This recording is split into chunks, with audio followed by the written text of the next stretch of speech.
Okay भगवान श्री कृष्ण ना अनेक नामों से हरि तारा नाम छे हर जार कया नामे लखो कंकोत्री ख्याल छे बधाना भजन। तो भगवान નું નામ આપણે જાણીએ છીએ કે ગોવિંદ ગોપાલ અલગ અલગ નામ છે ભગવાન।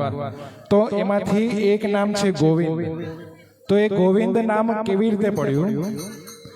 જ્યારે ભગવાન શ્રી કૃષ્ણએ ગોવર્ધન પર્વત 7 દિવસ માટે ઉચક્યો હતો।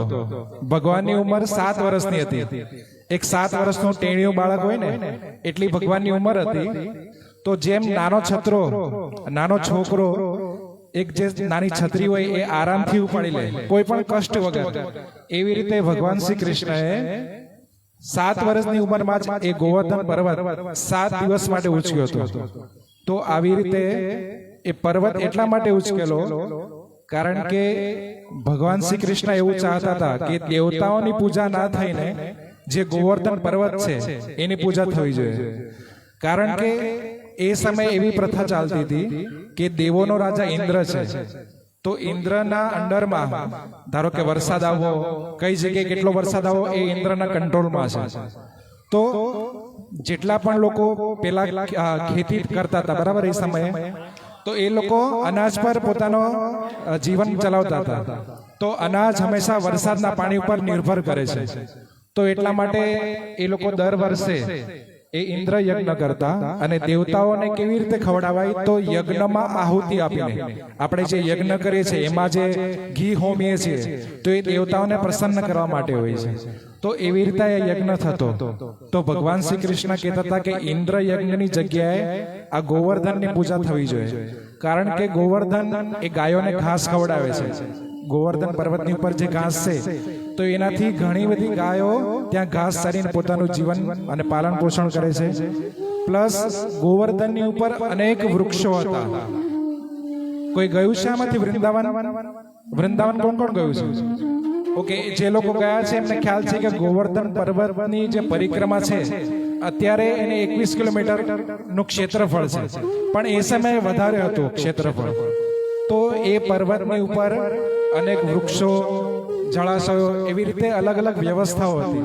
તો આવી રીતે ગોવર્ધન પૂરા આખા વ્રજમાં જેટલા લોકો રહી છે એનું પોષણ કરતો હતો। તો એટલા માટે ભગવાને કીધું કે ગોવર્ધનની પૂજા થવી જોઈએ।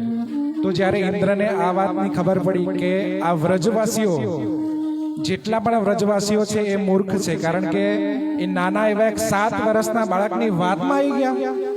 એને ખબર ના પડી કે હું દેવરાજ ઇન્દ્ર છું, તો આજે હું મારો પાવર બતાવીશ। તો ઇન્દ્રએ મૂસળાધાર વર્ષા કરી, અને એવી મૂસળાધાર વર્ષા કે એમાં બરફના કરા પડતા હતા।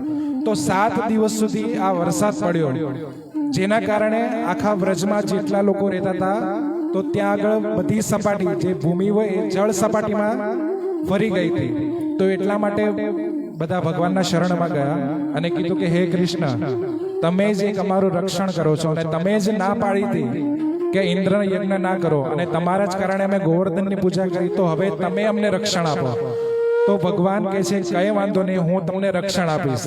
તો ભગવાને ગોવર્ધન પર્વત 7 દિવસ માટે ઉચકી રાખ્યો, અને જ્યારે ઇન્દ્રએ 7 વર્ષ સુધી મૂસળાધાર વર્ષા કરી, પછી ઇન્દ્રને ખબર પડી કે આ 7 વર્ષનું બાળક સામાન્ય બાળક નથી, આ ભગવાન શ્રી કૃષ્ણ પોતે છે। તો ત્યારે એકદમ શરમાઈ ગયો, એકદમ લજ્જાશીલ થઈ ગયો।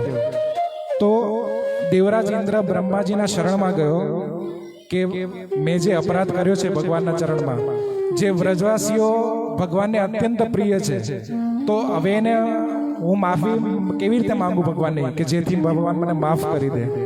તો ભગવાન એવું કહે છે કે સુરભી ગાય છે, જે સ્વર્ગની અંદર એક સુરભી ગાય છે, તો એને સાથે લઈ જા। કારણ કે ભગવાનનું એક નામ છે ગોપાલ, ભગવાન ગાયોનું પાલન કરે છે। તો ભગવાનને ગાય અત્યંત પ્રિય હોવાથી ઇન્દ્ર તું એને સાથે લઈ જા, જો તું એકલો જઈશ તો કદાચ તને ભગવાન માફ નહીં કરે, તો ગાયને સાથે લઈ જા। તો જ્યારે ઇન્દ્ર સુરભી ગાયને સાથે લઈને અહીંયા આવે છે ત્યારે ઇન્દ્ર માફી માંગે છે સુરભી ગાયને આગળ કરીને। તો ભગવાન એ ગાયને લીધે ઇન્દ્રને માફ કરી દે છે। પછી ગાય એવી પ્રાર્થના કરે છે કે ભગવાન, તમે ખરેખર તો તમે અમારા ઇન્દ્ર છો, કારણ કે તમે અમારે રક્ષા આપો છો, અમને પાલન પોષણ કરો છો, તો તમે અમારા ઇન્દ્ર છો. સુરભી ગાય એવું કહે છે ભગવાનને કે તમે અમારા ઇન્દ્ર છો. તો ગાય માટે સંસ્કૃતમાં શબ્દ છે ગો અને ઇન્દ્ર, એટલે એના પરથી શબ્દ બન્યો ગોવિંદ. ખ્યાલ આવ્યો? ગોવિંદ આવી રીતે શબ્દ બન્યો. ત્યાર પછી ભગવાનનું એક નામ થયું ગોવિંદ. બોલો ગોવિંદ ભગવાન કી.